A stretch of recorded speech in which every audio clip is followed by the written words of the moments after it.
So you replied back to my video, but if you want to see more, put them in the comments. And you delivered. Thank you for everyone that liked and commented on the video. And I figured to try and get this ball rolling was to just ease my way back into it by starting with evaluating the Great North Run. Now I get it, the Great North Run is off topic now. Not a lot of people are making content around it, and it's probably a past event, and that's fine. For me, that was my first running event in God knows how long, but if I've got something to look back on and evaluate to go forward, the Great North Run's it. So in this video, I'm gonna try and make it brief about what went well, what didn't go so well, and what I can take forward now that I'm kind of restarting the running journey again, almost. So we're gonna put something on the side,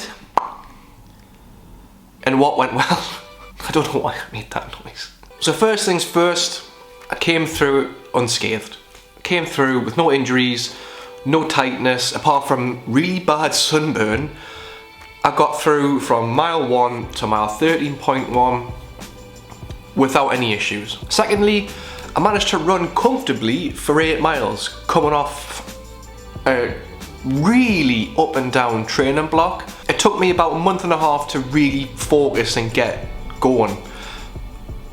And then I got injured. My calf went during I think it was a 4 or 5 by 1 mile session. Calf went, and that was me out for 4 weeks. And during those 4 weeks, and I think it must have been about 2 or 3 weeks before the Great North Run, I did the cardinal sin, what you should never ever do when preparing for a half marathon, a marathon, a training event, and that was buy new running shoes and think you can break them in within a couple of weeks of your half marathon. Don't do it, it's not worth it. Anyways, that's probably something to go on to the what didn't go so well. I ran 8 miles comfortably, and that was coming off a calf injury. In terms of training, after I made the recovery from the calf injury, I'm repeating myself already. It was a case of just really easing my way back into running, and I accepted the fact that I was not going to run 10 miles. Normally in a Great North Run training block, it's 3 months, starts at the Bladen races. That's my first official training run, and then I kind of just worked my way through 10, 11 weeks of training, which include like mile reps, 3 mile reps, 5k reps rather, a 10k, long distance running, and comfortably adjust to the high mileage, so get myself to run at least 10 miles 2 or 3 times. This didn't happen this time round. The highest I got was to 8, and that was a slog, particularly because I was breaking these in and it hurt me feet. Again, don't do it. It's a cardinal sin for a reason. Don't know why I did it. But it was just nice to be able to know that I could run 5k comfortably eventually, and then go to 10k, and then go to 8 miles. And you know, if I had maybe put some gels in there, which I'll come back to, maybe I could have completed the Great North Run in one swoop or one fluid motion.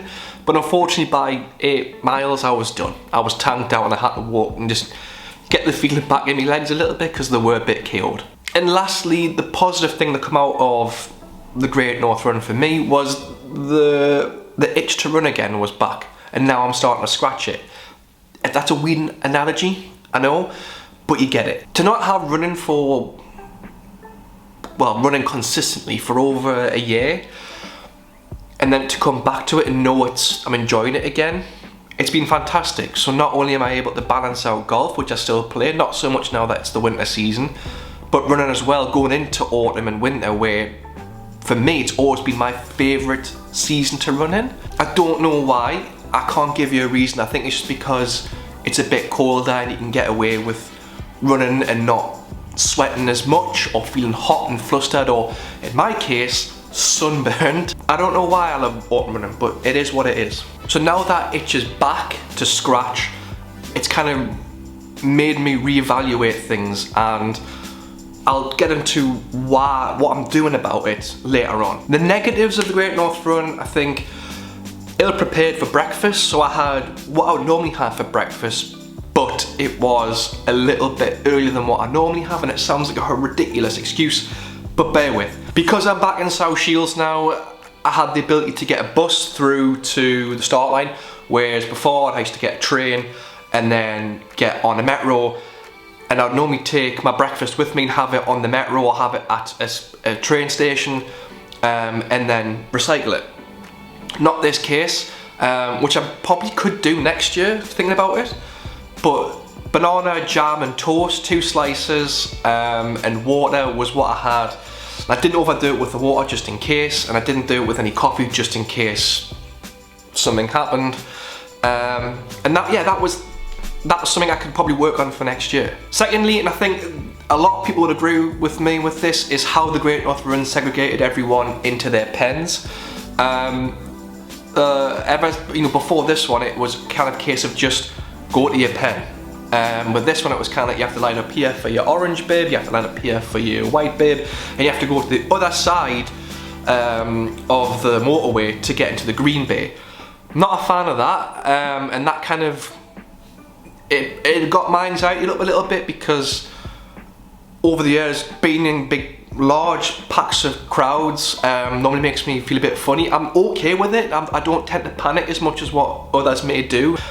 But for me, it was kind of like, I'm getting a little bit stressed and I'm wasting energy because I'm stressed. And it sounds ridiculous, but that's how I was trying to, it was just trying to deal with so many people at once and trying to concentrate and get to the right line and then just get me pen and then warm up. And the last negative thing, energy gels. I didn't take anything with us to refuel. And that's my own fault for being so, well, not my own fault, but my body let me down when it shouldn't have. And again, what I'm going to address for next year is to just train with gels and see which ones works and see which ones don't work, and then I can be a bit more prepared next year. So on to the things that I'm doing about it for going forward, wherever the graphic's going to be. Is it showing up yet? First things first, I've joined a running club. So for the first time in a long time, I'm part of a running club. I joined a running club after my first Great North Run in 2014. Didn't go so well because the club were quite an advanced group of runners. So as a new runner who was relatively slow and not very consistent with the mileage, I struggled and I got left behind quite a lot. So since then, I've not really been involved with the running group. It's always been me, myself and I, or with the Team Tedious lads, or with just friends just to run along with, or just park run. This time I've joined Run Eat Sleep. So the lad who, he's been on the podcast a long time ago, Luke Adams. So I'm training with his group down at the coast. Some of my friends run there, so it makes it a lot easier, and it's an incentive to go and join them and run and enjoy it. Done 2 sessions so far. It hurts, but I love it. Secondly, well, I mentioned it before, I bought running shoes. These are the Nike Pegasus 38s. I've always been a Pegasus fan, and hopefully once they start to break in a bit, then yeah, I'll fly. So that's another thing, and just adding bits of kit and what have you to get some kind of feel to get back into running, especially when it comes to winter. I'm a big fan of buying winter kit, but obviously being back in South Shields and living here, I have to concentrate on what's more important, i.e. bills. And I think lastly is to just remember to enjoy running for what it is and not what it's about, for what I used to think it used to be about. For me, a few years ago, it used to be about times, nothing but times. Now it's about getting fit, stay mentally sharp and staying physically sharp, whilst also having a bit of fun and making new friends at the same time. So that's it. That's an update video of what went right, what went wrong, and what I'm going to do going forward. So hopefully it is a bit of a long one, and hopefully you have stayed tuned. So I'm going to try again and stay. If you use the word ramble, that's an awful word, yeah, ramble, so I know that you stayed to the end, thank you. Hopefully over the next couple of months I am looking to get some kind of an action cam, but again, finances, so I don't know.